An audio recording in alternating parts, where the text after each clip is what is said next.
안녕하세요. 사연했어요 톡톡입니다. 구독과 좋아요 알림 설정 꼭 부탁드립니다. 그럼 오늘의 이야기 시작해 보겠습니다. 저는 39살 여자입니다. 결혼한 지는 이제 1년 조금 안 되었어요. 남들에 비해서 조금 늦은 결혼이었죠. 남편과 연애한 것도 6개월밖에 되지 않았습니다. 그것도 남편이 진짜 적극적으로 저한테 결혼 전제로 만나보자고 달려들어서 그래, 나도 40 전에 결혼이라는 건 한번 해봐야겠다라는 생각과 함께 긍정적으로 연애했고 그러다가 결혼에 꼴이 나게 되었습니다. 남편한테 왜 제가 그렇게 좋았냐고 결혼 후에 한번 물어본 적이 있었거든요. 진짜 의외의 대답이 오더라고요. 처음부터 자기 누나가 저를 너무 마음에 들어 했다는 겁니다. 사실 좀 당황스러웠습니다. 시누이와 저는 그렇게 큰 교류가 없었거든요. 게다가 시누이를 결혼 전에 몇 번 만난 적도 없는데 저를 그렇게 마음에 들어 했다니 이건 또 무슨 소리인가 싶어 남편한테 그게 무슨 소리냐고 물어봤다가 깜짝 놀랄 얘기를 들었습니다. 시누이가 저를 알고 있었다는 거예요. 그래서 제가 나는 시누이와의 접점이 아무것도 없는데 어떻게 아냐고 물어봤더니 남편이 의외의 얘기를 해주더라고요. 제가 예전 직장에서 일을 할 때 시누이가 저와 얼굴 한번 안 보고 계속 이메일로만 소통하던 상대 회사 직원이었다는 겁니다. 근데 참 그런데 아무리 생각해도 그런 사람이 생각이 나지 않더라고요. 저랑 거의 1년 남짓 서로 이메일을 주고받았다는데 이름도 낯설고 부서도 낯설고 제가 아닌 것 같다라고 얘기를 했지만 남편은 네가 원래 기억력이 별로 없잖아 라며 누나한테는 얘기하지 마라 서운해한다 라고 말을 하더라고요. 그런데 솔직히 제가 남편의 말을 듣고 그래 내가 기억을 못하나 보다 라고 생각을 하게 된 건 저의 치명적인 단점 때문입니다.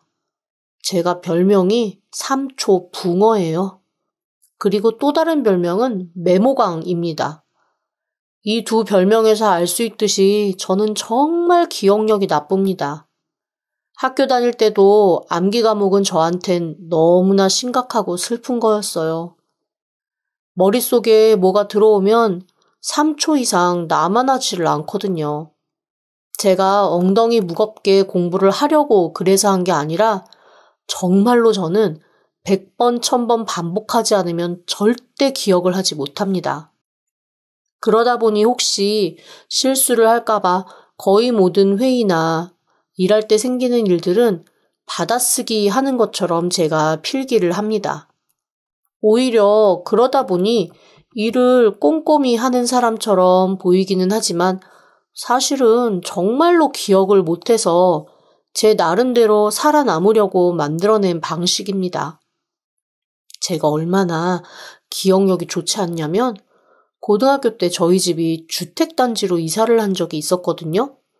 그런데 아시다시피 아파트 단지는 몇 동 몇 호라는 게 정확하니 그래도 단지 안으로만 들어가면 헤맬 일이 덜한데 주택단지는 이 골목에 잘못 들어가면 우리 집 안 나오고 저 골목으로 들어가면 이상한 동네 들어가고 여하튼 골목이 복잡하잖아요. 자그마치 7개월간 엄마나 아빠가 저를 버스 정류장까지 데리러 나와야만 했습니다. 집을 못 찾아가서 말이죠. 그 정도로 저는 기억력이 좋지 않아요.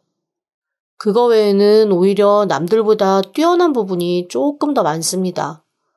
이해력도 빠르고 응용력도 빠르고 특히 논리가 정확해야 하는 수학이나 과학은 한번 이해하면 배우지 않은 것까지 응용해서 할 수 있을 정도로 그런 부분에서는 남들보다는 탁월했어요.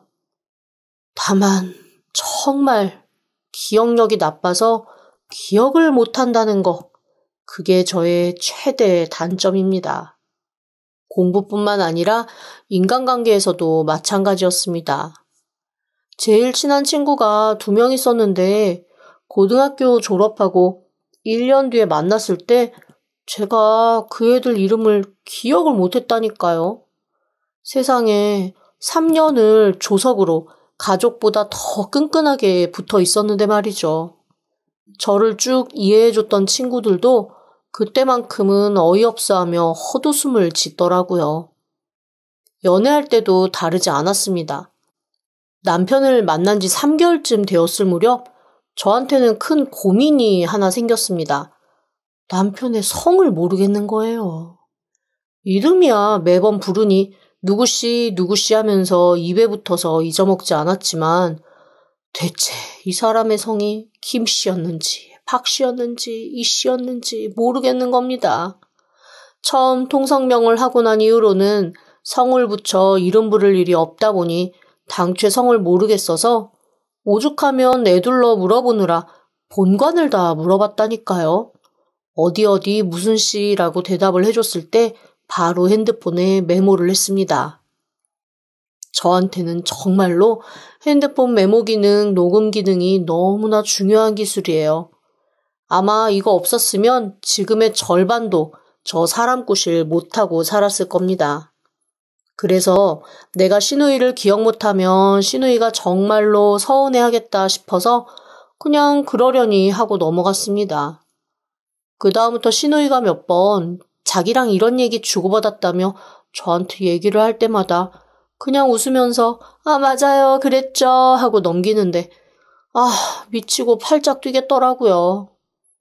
그렇게까지 말하면 하나 정도는 기억이 날 만도 한데 정말 단 하나도 기억이 나지 않으니 말입니다.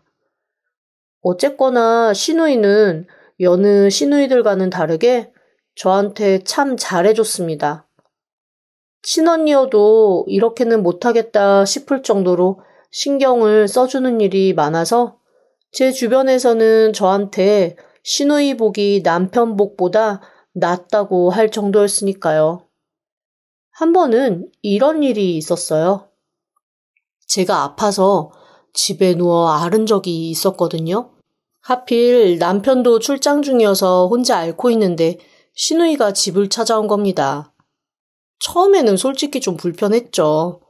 아파서 씻지도 못하고 추레하게 누워있는데 나름 어려운 시댁 식구가 찾아왔으니 마음이 편하지는 않았거든요.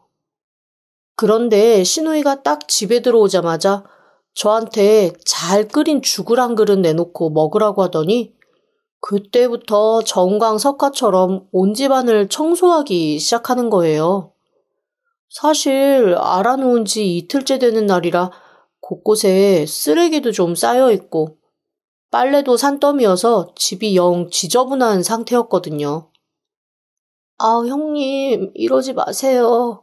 낫고 나서 제가 하면 돼요. 주변 환경이 깨끗하지 않으면 나을 병도 안 나. 그냥 내가 온 김에 하는 거니까 부담 갖지 말고 어서 올케는 죽 먹고 약 먹고 다시 좀 누워. 나았다고 청소 안 해 어쩌네 몸 쓰면 다시 아파. 쉬는 김에 푹 쉬어야 해. 너무 감사해요. 형님 덕분에 살 것 같아요. 아니야, 뭘. 그런데, 이렇게 아프면 어머님이 일하는 아줌마 좀 보내주고 그러실 법도 한데, 엄청 검소하신가 보다. 일하는 아줌마요? 아프다고 아줌마를 불러요? 이렇게 아무것도 못하고 누워있으면 집에서 일하는 아주머니 한 번 정도는 보내줄 만도 한데 엄청 검소하신가 해서. 하긴 상견례 때도 꽤 검소해 보이시더니 원래 찐부자는 그렇게 티를 안 내긴 하더라고. 그 순간 좀 이상한 생각이 들었습니다. 사실 그전에도 몇 번 그런 식으로 형님이 저한테 저희 친정에 대해서 뭔가 이상한 얘기를 하시는 경우가 있었거든요. 예를 들어 아버지는 은퇴가 없으셔서 좋겠다. 그래서 사람은 자기 사업을 해야 된다 같은 얘기요. 그리고 어머니는 취미처럼 살림하실 수 있는 분인데 아직도 그렇게 살림을 하시는 거 보면 참 성정이 건강하신 것 같다. 뭐 이런 얘기들을 푹푹 지나가듯 한 번씩 한 적이 있었습니다. 그런데 저희 아빠 섬유 공장에서 일하시는 분인데 그것도 나름 기술직이라 정년이 없기는 해요. 섬유의 짜임이나 견뢰도 이런 것들을 검수하시는 일이라 은퇴하신 지금도 소일거리 삼아 일주일에 2번씩 나가서 공장에서 생산되는 제품을 검수하는 일은 하고 계십니다. 그리고 저희 엄마는 사실 새언니가 푸드 블로거거든요. 살림을 전문으로 하는 블로거다 보니까 거의 저희 엄마 집 살림은 저희 새언니가 와서 많이 도와줍니다. 새언니로서는 시댁 가서 하는 그릇 정리, 냉장고 정리, 남은 식재료 처리해서 반찬하기 이런 게 다 자기의 컨텐츠니까요. 엄마가 거의 살림 하실 일이 없을 정도로 언니 자체가 살림하는 걸 너무 좋아하고 이것저것 음식 만들어서 나눠 먹는 게 삶의 낙인 사람이어서 제가 친정에서 반찬 갖다 먹는 거 대부분 새언니 솜씨입니다. 그런데 그거를 시누이에게까지 일일이 말을 한 적은 없었거든요. 다만 한두 번씩 친정에서 오는 반찬이나 음식을 나눠 먹은 적은 있는데 그때마다 퀄리티가 역시 남다르다느니 품격이 느껴진다느니 이런 얘기를 하면서 추켜 세우더라고요. 하지만 그때마다 상황이 애매해서 살짝 헷갈리면서도 딱히 바로잡거나 따질 일은 아니어서 그냥 넘어가곤 했습니다. 사실 엄밀하게 들으면 별로 틀린 얘기도 아니긴 하거든요. 근데 그날도 왜 일하는 아줌마를 안 보내주냐, 딸이 이렇게 아프면 일하는 아줌마를 보낼 만도 한데 라는 얘기를 하길래 그때는 제가 바로 잡았습니다. 저희 엄마 평생 일하는 아줌마 한 번도 써본 적이 없으신데요? 무슨 소리야? 그럼 이때까지 했던 그 많은 반찬들, 우리 집에 처음 해왔던 그 이바지 음식들 그거 다 누가 한 건데? 어머님이 직접 하신 거야? 아니면 산 거야? 아우 엄청 고급스럽고 비싸고 진짜 재벌들이나 먹는 그런 이바지였는데? 아, 그거 저희 새언니 솜씨예요. 저희 새언니가 푸드 블로거거든요. 여기저기서 협찬 받는 것도 많고 워낙 살림하고 요리하는 걸 좋아해서 대부분 친정에서 갖고 오는 요리는 다 새언니가 해주는 것들이에요. 근데 순간 신우의 표정이 몹시 당황하는 듯이 굳기 시작했습니다. 그러면서 저한테 하나둘씩 뭔가를 물어보기 시작하더라고요. 그런데 질문이 다 조금 이상했습니다. 그러면 아버지가 정년 없이 일하시는 건 맞지? 사업체 운영하시는 거지? 의류업체 운영하시는 거 맞지? 의류업체요? 아니요. 원당 공장에서 관리직으로 일하고 계신데요. 대신 정년은 없어요. 드문 기술직이어서 따로 정년이 있거나 한 직업은 아니거든요. 그런데 그 얘기를 듣는 신우이의 얼굴이 점점 차갑게 굳어지는 게 느껴졌습니다. 그러더니 처음에는 저녁까지 머물면서 이것저것 먹고 싶은 거 해주겠다고 한 사람이 갑자기 급한 일이 생겨서 가봐야겠다고 집을 나서더라고요. 그리고 이상한 일은 그날부터 생겼습니다. 하루가 멀다 전화하며 저한테 우리 애기 하며 사랑한다 어쩐다 하던 시어머니의 전화가 일단 딱 끊겼고 시누이가 저한테 매일매일 보내던 안부 문자나 힘내라 아낀다 사랑한다 고맙다 제가 민망할 정도로 많이 보내던 메시지도 딱 끊기더라고요. 변하지 않는 건 시아버지뿐이었습니다. 뭐 워낙 시아버지야 저랑 그다지 이것저것 얘기하는 교류가 많은 것도 아니었고 조금 무뚝뚝한 편이셔서 저랑은 그냥 일반적인 시아버지와 며느리 관계일 뿐이었으니 크게 달라졌다 아니다 느낄 것도 없기는 했습니다. 하지만 여전히 미심쩍은 것들이 한가득이라 마음 한켠이 몹시 불편하더라고요. 그리고 그 이유를 저는 남편을 통해 알게 되었습니다. 며칠 뒤 남편이 출장에서 돌아왔을 때 시누이랑 시어머니 얘기를 지나가듯 했거든요. 살짝 당황하긴 했지만 어영부영 넘어갔던 남편이 이후 며칠간 뭔가 제 눈치를 슬슬 보더니 저한테 이런 얘기를 하더라고요. 누나가 원래 성격이 좀 이상해. 그냥 넘어가. 아, 혹시 당신한테 전화해서 뭐 이상한 소리 하면 그냥 끊어버려. 에? 그건 또 무슨 소리야. 전화를 왜 끊어버리라는 건데. 아니, 내가 모르는 뭔가가 있는 거야? 뭔데? 말을 해봐. 아니야. 그냥 무시하면 돼. 미심쩍인 것이 한두 개가 아니었지만 남편이 그렇게 말하니 굳이 또 파고들어 물어보기가 애매하더라고요. 게다가 제 성격이 이상하면 좀 이상하네 하지 그걸 가지고 굳이 파고드는 성격은 또 아닙니다. 그렇게 또 몇 주의 시간이 지났습니다.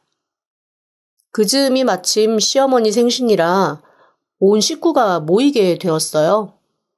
시누이와는 적어도 일주일에 한두 번은 만나서 서로 얘기하고 떠들고 놀다가 그렇게 몸살 살펴주고 간 이후로는 처음 보는 거였습니다.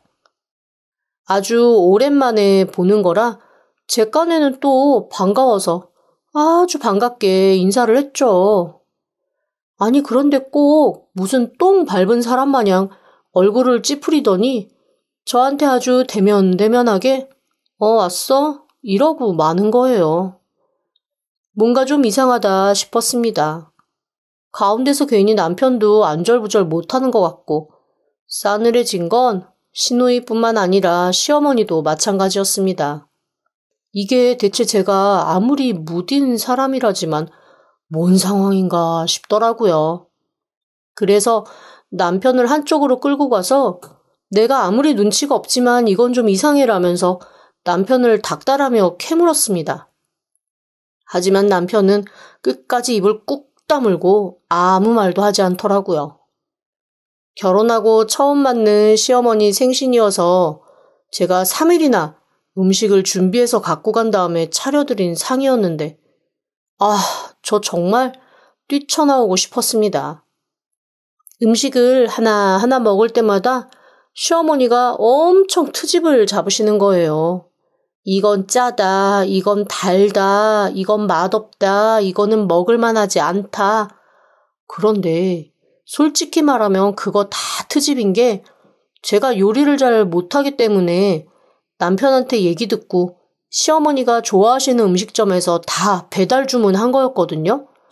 물론 시어머니한테 싹 다 배달 왔다는 얘기를 하기가 조금 죄송하니 제가 한 것처럼 그릇만 바꿔서 가져갔을 뿐인데 평생 먹어본 것 중 제일 맛없다는 둥, 이런 음식을 어떻게 먹으라고 내년나는 둥, 너 이런 음식 내 아들을 먹이냐는 둥, 진짜 막장 드라마에서만 듣던 며느리 폄하하는 말을 제가 다 듣게 된 거죠. 그런데 남편은 알잖아요. 그게 모두 시어머니가 좋아하는 음식점에서 사온 거라는 걸요. 그러니 시어머니의 그 모든 말이 트집이라는 걸 누구보다 잘 아니 제 눈치를 보면서 계속 자기 엄마를 조용히 시키더라고요. 그런데 그거 아시죠? 시어머니들이 아들이 자기 편 안 들고 며느리 편 드는 것 같으면 더 발끈해서 내가 뭘 어쨌냐고 아들한테도 성질 버럭 내서 며느리 좌불안석 만드는 거요. 저희 시어머니가 딱 그렇게 하시더라고요. 예, 나도 1년에 한 번 있는 생일이야. 며느리한테 받는 첫 생일상 나도 기대했다고. 기대에 못 미치는 건 못 미쳤다고 솔직하게 말하는 거 내가 내 입 가지고 얘기하는데 그것도 내가 눈치 봐야 되니? 아이고 진짜 이러니 사람들이 며느리가 상전이라는 얘기가 나오는 거야. 아휴 내가 참 어이가 없어서. 그런데 거기서 시누이가 도저히 제가 흘려들을 수 없는 말을 툭 던지더라고요. 혼자 말처럼 했지만 누가 들어도 저한테 들으라고 하는 소리였습니다. 하여간 그때 뽑기를 잘못해서 불량품이 우리 집에 왔어. 순간 제 귀를 의심했습니다. 그리고 그 얘기를 남편도 들은 모양이더라고요. 얼굴이 하얗게 질려서 저를 한번 흘끗 보고 자기 누나를 푹 찌르는 겁니다. 그런데 제가 그 자리에서 제 성질대로라면 버럭 한마디 했겠지만 사실 그러지 못했던 건 기운이 축 처진 채 앉아서 가만히 제 무릎을 토닥토닥 상 아래로 두들기시던 아버님 때문이었습니다. 아버님의 손짓은 마치 나는 다 이해하고 내가 미안하다. 네가 조금만 참아주라 라는 듯한 손짓이었어요. 한마디로 그냥 분란 없이 밥이라도 좀 조용히 먹고 싶은데 네가 조금만 참아줄 수 있겠니? 라는 간절함이 깃든 손길이었습니다. 그 손길을 제가 받으면서 차마 그 앞에서 버럭 화를 낼 수가 없더라고요. 그래서 일단 그 자리에서는 유야무야 그러고 넘어갔습니다. 그리고 집에 오자마자 남편을 들이다 잡기 시작했죠. 처음에는 자기도 누나가 미쳤는지 왜 그러는지 모르겠다. 자기가 따로 얘기해보겠다. 빙빙 돌려 누나 편 애매하게 들다가 엄마 편 애매하게 들다가 저 애매하게 달래다가 노선 못 잡고 헤매던 그가 저한테 충격적인 얘기를 툭 털어놓았습니다. 그러니까 누나가 당신을 다른 사람이라고 착각했대. 나한테도 지금 난리야. 나도 힘들다고. 순간 이건 또 무슨 소린가 싶었습니다. 다른 사람과 착각했다니? 그게 무슨 말이야? 그러자 남편이 한숨을 푹 쉬면서 뭔가 얘기를 하나 털어놓더라고요. 몹시 어이없는 얘기였습니다. 제가 흔한 이름입니다. 학교 다닐 때 저희 학교에 저랑 똑같은 이름이 11명 있었어요. 그래서 A, B, C, D로 다 붙이지도 못해서 1, 2, 3, 4로 이름을 붙였을 정도로 제 이름은 흔합니다. 저희 회사에도 당연히 저와 이름이 똑같은 사람이 있었거든요. 저희 시누이와 서로 소통했던 여자는 그 여자였던 겁니다. 얼굴 한번 안 보고 계속 이메일로만 소통했던 게 화근이었던 거죠. 제가 알기론 그 여자 몹시 집안이 좋은 여자거든요. 아버지가 큰 사업체도 운영하시고 물려받을 집과 땅도 많은 여자였습니다. 저희 회사도 그때 제 기억으로는 다녔던 이유가 아버지 회사 물려받으려면 기본적으로 경영에 대한 것, 조직에 대한 거를 알아야 되기 때문에 정말 아르바이트처럼 다닌다는 것만 제가 기억이 나거든요. 그나마도 저랑 이름이 같고 워낙 스토리가 인상 깊어서 기억하는 거지 그거 아니었으면 저 절대로 기억 못했을 거예요. 그 여자로 착각을 하고 자기 남동생한테 무슨 회사에 누구라고만 이름 알려주고 어떻게 하든 연결해서 꼬셔보라고 시킨 겁니다. 그런데 서로 분야가 비슷하다 보니 제 남편은 당연히 저인 줄 알고 저를 열심히 꼬셨던 거죠. 비슷한 계열에서 일하다 보면 생길 수 있는 해프닝이라고 하지만 어쨌건 그렇게 저희 신우의 착각으로 제 남편이 저를 꼬셨고 저희들은 서로에게 눈이 맞아 6개월 만에 결혼을 한 거였습니다. 그제야 모든 게 선명해졌습니다.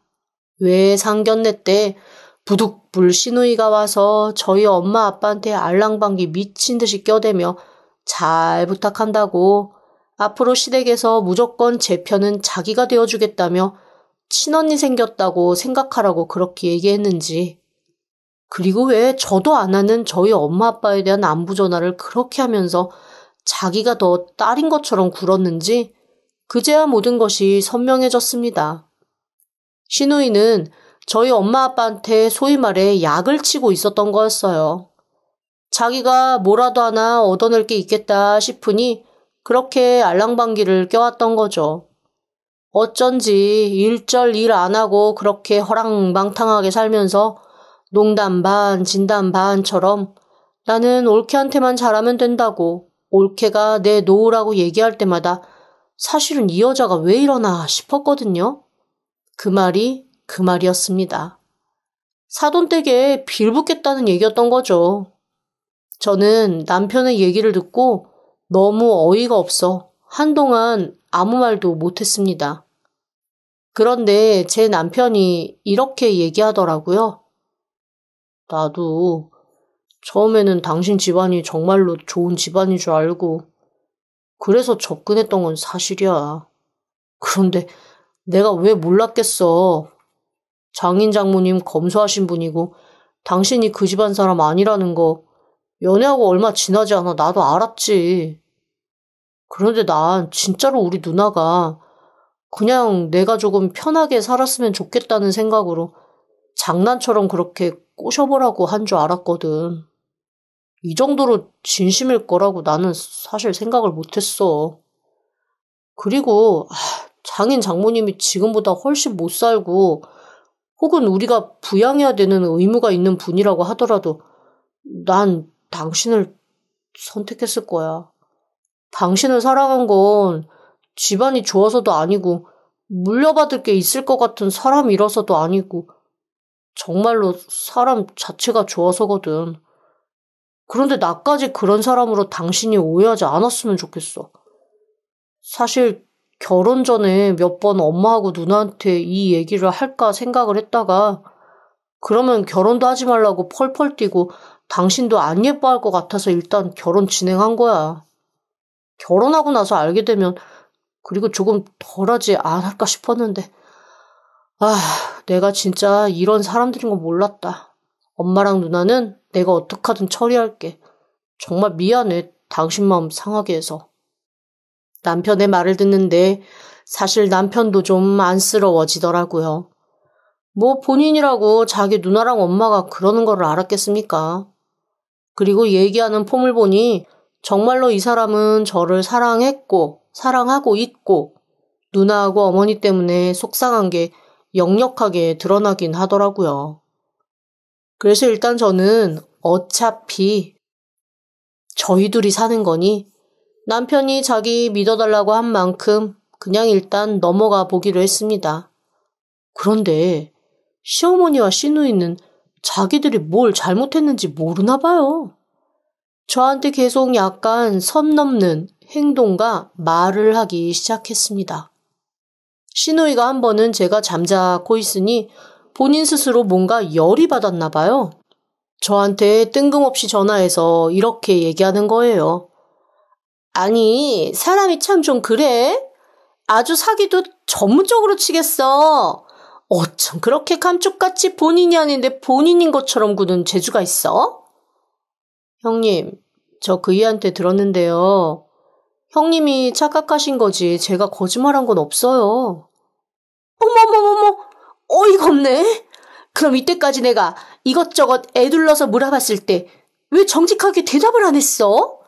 정직하게 대답 안 하는 것도 다 방관이고 거짓말이야. 사기를 대놓고 치는 것만 사기인 줄 알아? 애둘러 치는 것도 사기야. 근데 그 얘기를 듣는데 제가 갑자기 부하가 치미는 거예요. 사실 남편한테 들은 얘기가 하나 더 있었거든요. 왜 시누이가 그렇게 아무것도 안 하고 빌빌거리고 살면서 아버님한테 도와달라는 말도 못하고 뭔가 계속 눈치 보고 사는지 남편한테 한번 들은 적이 있습니다. 아버님도 모르고 어머님이랑 시누이는 자기네들끼리만 알고 있고 남편은 어쩌다가 알게 된 일이라 일단은 자기도 모르는 척 쉬쉬하고 있다고만 말했거든요. 그런데 시누이가 하는 태도를 보니 이거는 제가 참아줄 수가 없더라고요. 그래서 남편한테 이렇게 얘기했습니다. 있잖아, 나 형님이 자꾸만 나한테 이렇게 하시는 거 못 참겠어.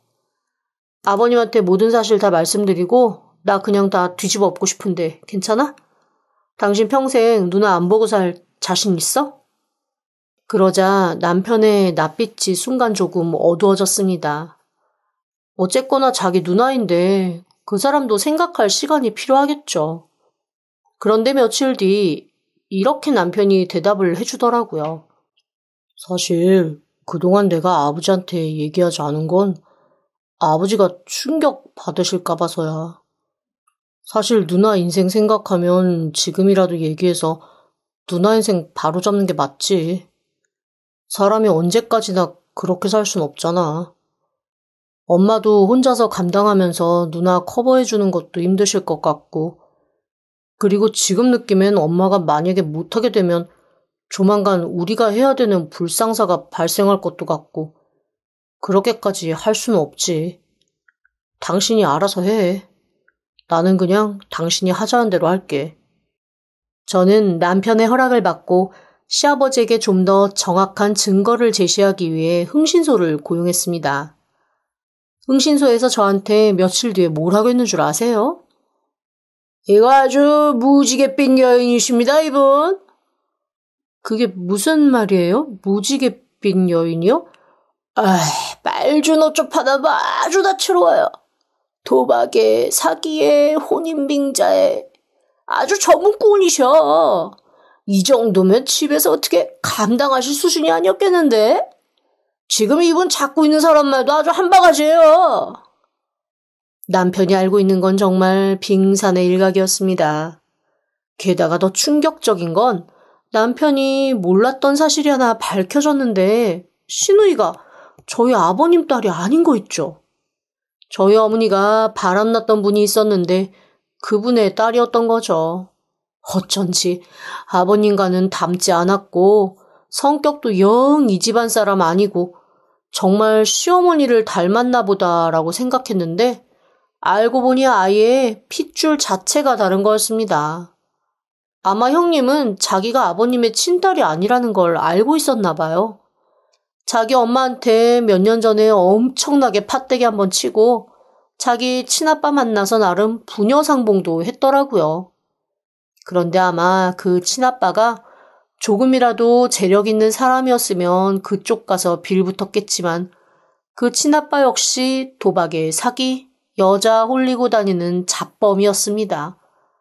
그러니 피는 이어받았지만 자기 친아빠와는 연을 끊다시피 하고 살고 그나마 조금 나올 게 있을 것 같은 저희 아버님 옆에 붙어 있었던 거죠. 두 모녀가 감쪽같이 부자를 속이고 있었던 겁니다. 저는 시아버지를 따로 저희 집에 모셔서 식사 한 끼 대접하면서 그 모든 걸 차근차근 털어놨어요. 저희 시아버지 엄청 충격받으셨죠. 더 놀라운 건 시어머니가 바람폈던 그 상대가 시아버지가 잘 아는 분이었대요. 시아버지 사업체에 있는 돈을 다 들고 도망간 과거 동업자였다고 하시더라고요. 지금도 그 사람 때문에 진 빚을 최근까지도 갚아나가고 계셨다는데 그런 사람이 어머니와 바람을 폈고 첫째 딸을 낳았다라는 얘기를 듣고 시아버지는 온 인생이 부정당한 듯한 괴로운 얼굴을 하셨습니다.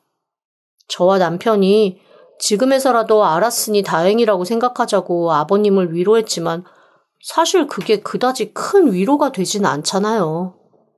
아버님은 당신이 당분간 알아서 할 테니 일단 너희는 모르는 척하라고 저희 입단속을 시키시더라고요. 그리고 얼마 후 정말로 아버님은 저희 손이 닿지 않게 모든 일을 처리하셨습니다. 저희 어머니와 이혼을 하겠다고 선언을 하신 후에 어머니와 시누이가 지금까지 아버님 몰래 버려왔던 행각을 모두 터뜨리셨어요. 그리고는 아주 냉정하게 돈 한 푼 줄 생각 없으니 당장 둘 다 이 집에서 나가라고 하셨죠. 사실 저희 아버지가 그렇게 하신 데는 커다란 이유가 또 하나 있었습니다. 시누이가 아버님 몰래 어머님과 함께 짜고 지금 아버님, 어머님이 살고 계신 공동명의 집을 담보로 대출을 받아서 그걸로 또 사고를 쳤더라고요.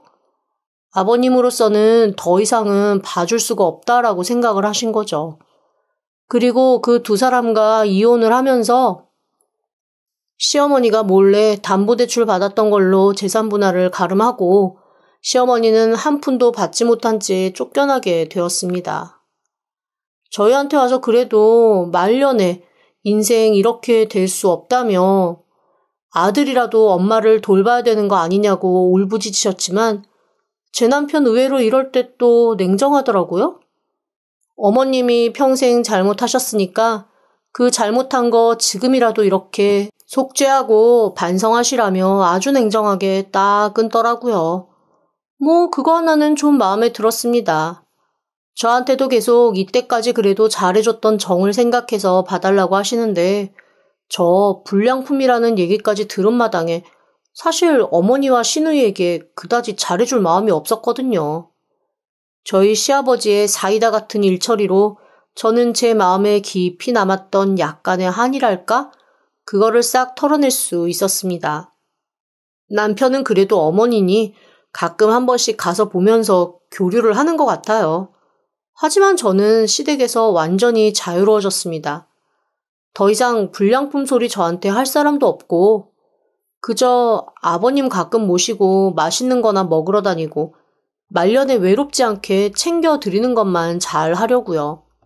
저희 아버님 좋은 여자분 있으면 하나 소개해드려야겠어요. 전 인생이 부정당한 것처럼 괴로워하시더니 요즘에 부쩍 더 쓸쓸해 하시거든요. 저랑 남편이 더 잘 챙겨드리려고 애쓰지만 저희로서는 한계가 있으니까요. 제 뱃속에 8주 된 꼬물이가 하나 자리 잡았는데 조만간 이 소식은 알려드리려고요. 좋아해 주시겠죠? 지금까지 들어주셔서 감사합니다. 구독과 좋아요, 알림 설정은 사연 왔어요 톡톡에게 큰 힘이 됩니다. 지금 바로 구독 부탁드립니다. 그럼 다음 사연으로 또 찾아오겠습니다. 감사합니다.